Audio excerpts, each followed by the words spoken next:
Rajeshwari Sahu, assistant professor economics, BCS government PG college Dhamtari. आज हम मानव विकास के विभिन्न आयामों की चर्चा करेंगे। पिछले क्लास में हमने देखा था कि मानव विकास की अवधारणा क्या है, इसकी आवश्यकता क्या है और मानव विकास का जो औचित्य है उसको एक देश कैसे पूरा कर सकता है, मानव विकास के लिए वो कौन कौन से रास्ते अपना सकता है। मानव विकास सूचकांक ज्ञात करने की विधि पर भी हमने पिछले क्लास में चर्चा की। मानव विकास ज्ञात करने की विधि, मानव विकास सूचकांक वास्तव में एक ज्यामितीय माध्य है। तो HDI यह एक ज्यामितीय माध्य है। Index of life into index of education into index of GNI। वास्तव में ये तीनों का गुणन माध्य है, तो ये गुणोत्तर माध्य है। मानव विकास सूचकांक के ये तीन प्रमुख आयाम हैं। इसकी चर्चा हमने पिछले पीरियड में किया था। जन्म के समय आयु प्रत्याशा, जिसको हमने इंडेक्स ऑफ लाइफ कहा। शिक्षा के दो एक्सपेक्ट लिए गए हैं, expected year of schooling and mean year of schooling. और क्रय शक्ति समायोजन GNI पर कैपिटा इनकम के अनुसार लिया गया। तो यह जो HDI है यह ज्योमेट्रिकल मीन है। ज्योमेट्रिकल मीन है अर्थात किसी देश के यह औसत स्थिति को प्रस्तुत करता है। इस औसत स्थिति को हम देखते हैं तो ये लगता है कि कुछ चीज इसमें मिसिंग है, क्योंकि किसी देश के पर कैपिटा इनकम से उस देश के लोगों में कितनी गरीबी है इसका अंदाजा नहीं लगाया जा सकता। उसी प्रकार HDI जो है एक देश के फुल फोकस नहीं करता ह्यूमन डेवलपमेंट को। तो इसमें कमी क्या रहती है? तो विद्वानों के अनुसार उनका कहना है कि इसमें किसी देश में जो निर्धनता है या जेंडर डिफरेंस है उसको समायोजन नहीं किया गया है HDI। तो HDI इंडेक्स के साथ हम उसके कुछ और आयामों का अध्ययन हम करेंगे। विषमता कहाँ है? तो मानव विकास सूचकांक के विभिन्न जो आयाम हैं उसमें जो विषमता पाई गई है उसको एडजस्ट कैसे करें जिससे कि एक देश के मानव विकास का एक वास्तविक स्वरूप सामने आए। तो इसके लिए विषमता समायोजन मानव विकास सूचकांक, equality adjusted human development index, equality adjusted. तो ये जो इनइक्वालिटी एडजस्टेड, इनइक्वालिटी जो है उसको हम एडजस्ट कैसे करें?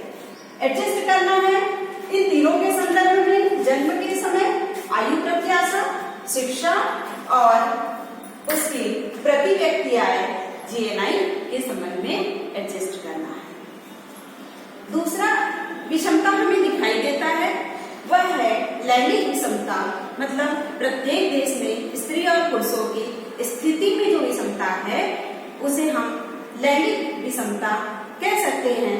तो हम जब HDI निकालते हैं तो उस समय हमें लैंगिक विषमता सूचकांक की भी गणना करनी चाहिए। तीसरा है बहुआयामी गरीबी सूचकांक। तो देश में कितनी गरीबी है उस पर भी एक इंडेक्स तैयार किया जाना आवश्यक है जिससे कि उस देश के ह्यूमन डेवलपमेंट की कंडीशन स्पष्ट हो सके। तो आज हम इन दो आयामों पर विशेष फोकस करेंगे। विषमता समायोजन मानव विकास सूचकांक, इनइक्वालिटी एडजस्टेड HDI और दूसरा है लैंगिक विषमता सूचकांक जेंडर इनइक्वालिटी इंडेक्स।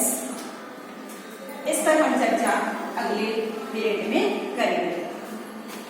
तो विषमता का जो स्थिति है हम भारत के संदर्भ में इस पर थोड़ी चर्चा करते हैं। भारत का जो HDI है वो कैसा है और इसमें डिफरेंस कैसे दिखाई देता है जेंडर के संबंध में अभी मैंने कहा कि विषमता का समायोजन हम तीनों के संदर्भ में करते हैं, जन्म के समय, आयु प्रत्याशा, शिक्षा और क्रय शक्ति समायोजन के अनुसार। अब ये देखिए कि ये जो इनइक्वालिटी है वह कैसा है। तो हमारा भारत का एसडीआई, भारत का जो एसडीआई है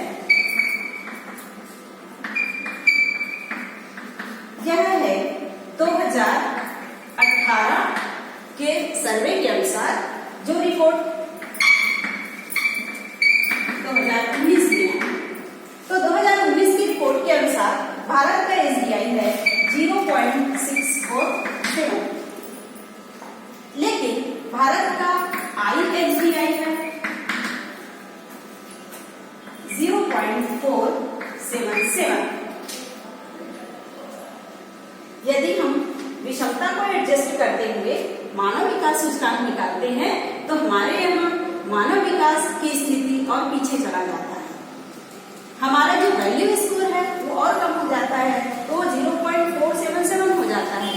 मतलब दोनों के बीच का डिफरेंस 26% का डिफरेंस हमें दिखाई देता है, 26.3% और बढ़ गया।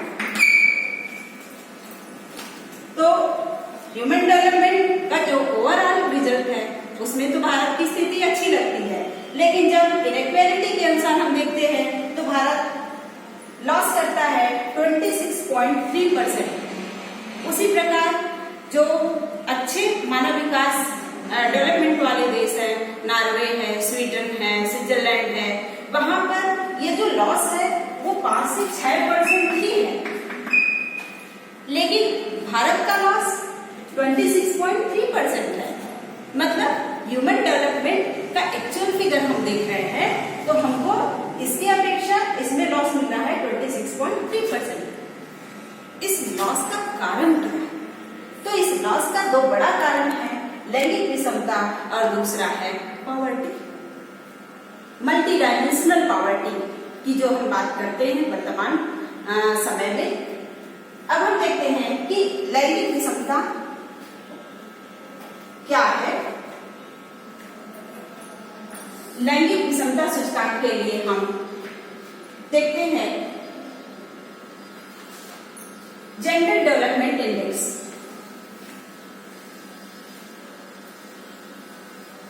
लैंगिक विषमता सूचकांक के पहले हमें जेंडर डेवलपमेंट इंडेक्स निकालना है।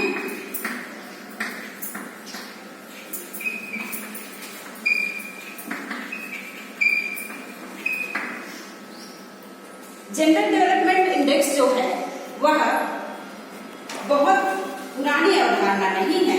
1995 में जब 1990 में एचडीआई की बात हुई तो उसी के साथ जेंडर डेवलपमेंट इंडेक्स की भी बात हुई 1995 में। और इस समय लैंगिक विकास सूचकांक जेंडर डेवलपमेंट इंडेक्स जीडीआई तैयार किया गया और इसके साथ ही साथ जीईएम भी तैयार किया गया। लैंगिक विकास सूचकांक के साथ लैंगिक सशक्तिकरण मेजर भी तैयार किया गया। और यह जो है एसडीआई जो है वह तैयार किया गया किसी देश में महिलाओं की स्थिति, उसकी जीवन प्रत्याशा, उसकी शिक्षा और कार्य क्षेत्र में उसकी सहभागिता के अनुसार। तो कार्य क्षेत्र में सहभागिता के अनुसार इस प्रकार हम 3 पॉइंट लिया गया। श्रम बाजार में भागीदारी,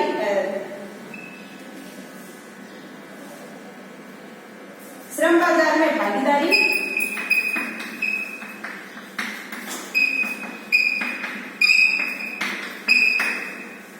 फिर है सशक्तिकरण।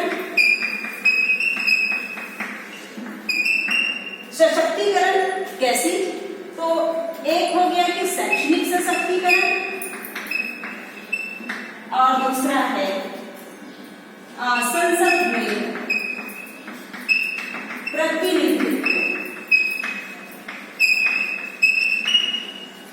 और तीसरा एक्सपेक्ट इसमें आया सशक्तिकरण के 2 शैक्षणिक और संसद में प्रतिनिधित्व। तीसरा आया पुनरुत्पादक स्वास्थ्य, रिप्रोडक्टिव हेल्थ।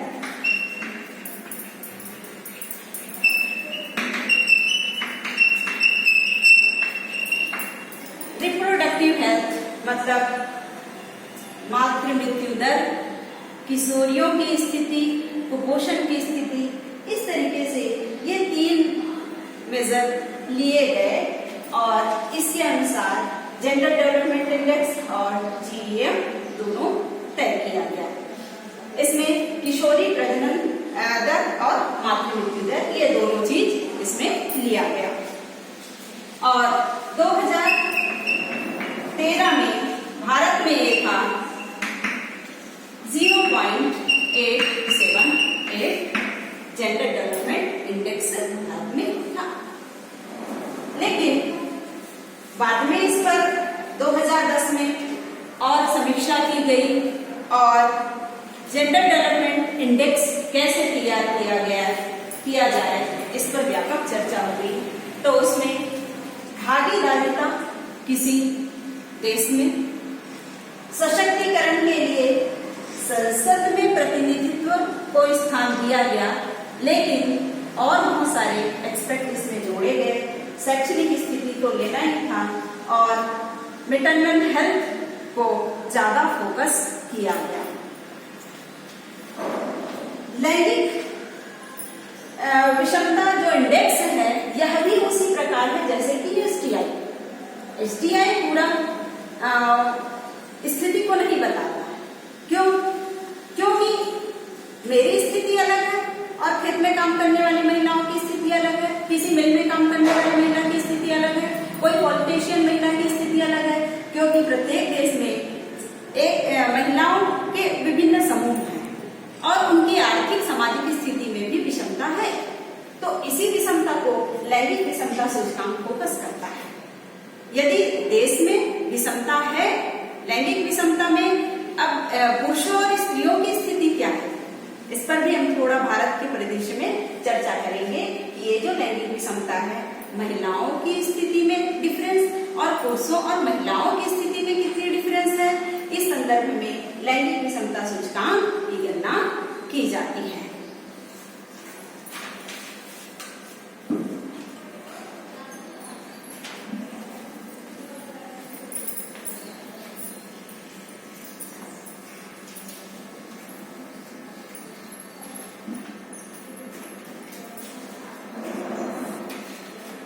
SDI में ये सभी के वैल्यू क्या क्या है?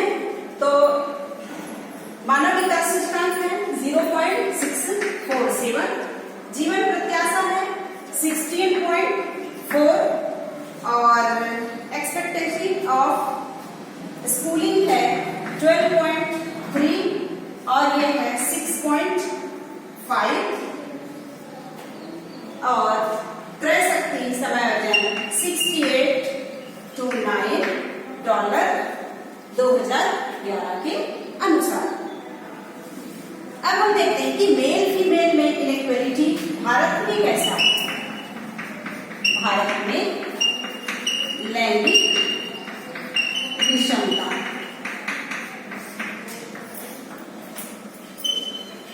मेल का कंडीशन कैसा है और फीमेल का कंडीशन कैसा है। तो HDI के संबंध में हम देखते हैं कि मेल का HDI है 0.692 और फीमेल का है 0.542। ये हमने जो लिखा है वैल्यूज, ये पूरे देश का है। अब भारत में पुरुष और महिलाओं के बीच में विषमता कितनी है? तो ह्यूमन डेवलपमेंट मेल का 0.692 वैल्यू आता है और फीमेल का 0.542। नेक्स्ट हम देखते हैं कि लाइफ एक्सपेक्टेंसी कितना है। तो जीवन प्रत्याशा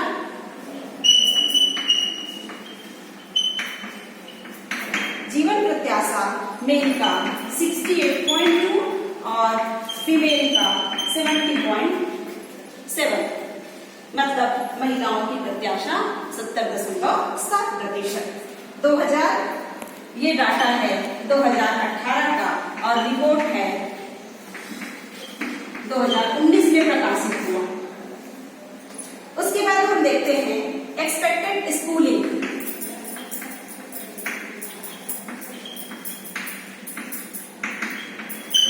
स्कूलिंग है मेल का 11.9 एक्सपेक्टेशन और फीमेल का 12.9 एक्सपेक्टेशन है। लेकिन मीन क्या है इसका? मीन ईयर ऑफ स्कूलिंग है 8.2, मतलब पुरुष ज्यादा पढ़ते हैं और महिलाओं का स्कूलिंग 4.7। इनके लिए हम सोचे थे ज्यादा पढ़ेगी, लेकिन ये पढ़ी कितना? 4.7 ईयर ही। इनको हम सोचे थे 11.9, लेकिन इनकी पढ़ाई 8.2 ईयर एवरेज मीन आता है। इनकम के मामले में हम देखते हैं पर कैपिटा, ये है पीपीपी परचेसिंग पावर के अनुसार डॉलर में है। इनका है 10,712 और 2,625। तो इस प्रकार देखिए कि इनइक्वालिटी के मामले में मेल और फीमेल का भारत में कैसा डिफरेंस है। सबसे ज्यादा डिफरेंस हमें स्कूलिंग में दिखती है और दूसरा डिफरेंस इनकम में दिखता है, जिसके कारण लैंगिक विषमता विद्यमान है। और जेंडर इनइक्वालिटी में तीसरा हेल्थ मैटर आता है। महिलाओं की हेल्थ की कंडीशन क्या है? तो हम फर्स्ट रैंक वाले नॉर्वे और भारत के संदर्भ में जब हम चर्चा करते हैं तो मातृ मृत्यु दर 1 लाख जन्म पर महिलाओं की मृत्यु संख्या स्विट्जरलैंड में मात्र 5, स्विट्जरलैंड में मात्र 5 और भारत में है 174 मातृ मृत्यु दर। तो 5 और 174 में काफी डिफरेंस है। वहां मातृ मृत्यु दर 5 है 1 लाख पर और यहाँ पर मातृ मृत्यु दर 174 है। तो यह जो डिफरेंस है वह भारत को काफी पीछे लेकर के चला जाता है और इसीलिए भारत जेंडर इनइक्वालिटी इंडेक्स में 122वें रैंक पर है। भारत जेंडर इनइक्वालिटी रैंक में 122वें रैंक पर है। उसी प्रकार एडोलेसेंट बर्थ, किशोर वय महिलाएं जो जन्म देती हैं, तो वहां पर है 2.8 और हमारे यहाँ 13.2। इस पर भी फिर है संसद में भागीदारी। संसद में भागीदारी स्विट्जरलैंड में दिखता है 29.3 और भारत में है 11.7।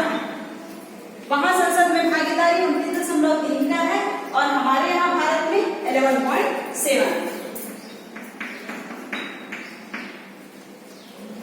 श्रम सहभागिता हम देखते हैं तो श्रम सहभागिता इनके यहाँ 62.6 और हमारे यहाँ 23.6, मतलब महिलाओं के कार्य में सहभागिता 62.6% और भारत में 23.6%।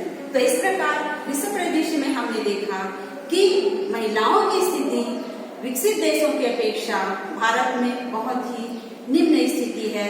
उसमें और अधिक डेवलपमेंट की आवश्यकता है। ह्यूमन डेवलपमेंट का सही कॉन्सेप्ट तभी पूरा होगा जब जेंडर इनइक्वालिटी पूरी हो और पॉवर्टी में कमी आए। आज की क्लास के लिए इतना ही, धन्यवाद।